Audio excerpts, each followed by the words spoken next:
রিন্ডার paste, যাকে গবাদি পশুর প্লেগও বলা হয়, একসময় গোটা বিশ্বের গবাদি পশু খাতে বড় ধরনের হুমকি হয়ে উঠেছিল। এটি একটি মারাত্মক ভাইরাসজনিত রোগ, যা খুব দ্রুত ছড়িয়ে পড়ে এবং আক্রান্ত পশুর উচ্চমাত্রায় মৃত্যুর কারণ হতে পারে। বিশ্বের অনেক দেশ বহু বছর ধরে এই রোগ নির্মূলের জন্য ব্যাপক প্রচেষ্টা চালিয়েছে। 2010 সালে ভারত রিন্ডারপেস্ট মুক্ত ঘোষণা করা হয়, যা দেশের প্রাণিসম্পদ উন্নয়নের ক্ষেত্রে এক বড় সাফল্য। তবে প্রতিবেশী দেশগুলোতে এখনও এই রোগের ঝুঁকি থাকায় সতর্ক ও প্রতিরোধমূলক ব্যবস্থা গ্রহণ অত্যন্ত জরুরি।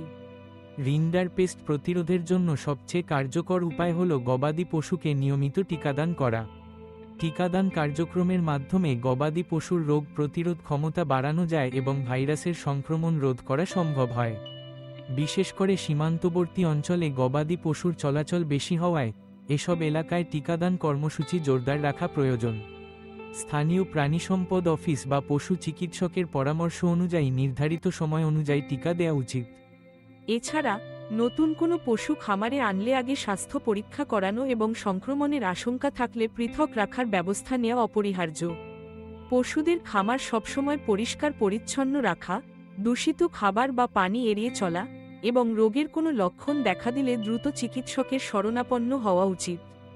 আধুনিক প্রযুক্তির ব্যবহার ও ডিজিটাল নজরদারি এখন গবাদি পশুর স্বাস্থ্য সুরক্ষায় গুরুত্বপূর্ণ ভূমিকা রাখছে।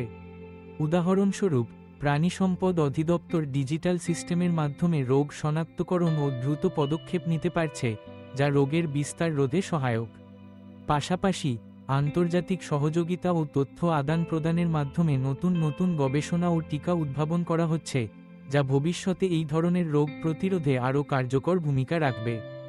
সর্বোপরি, খামারিরা সচেতন থাকলে, নিয়মিত স্বাস্থ্য পরীক্ষা, টিকাদান ও প্রয়োজনীয় পরিচর্যা নিশ্চিত করলে রিন্ডারপেস্ট সহ যেকোনো মহামারী থেকে গবাদি পশুকে সহজেই রক্ষা করা সম্ভব।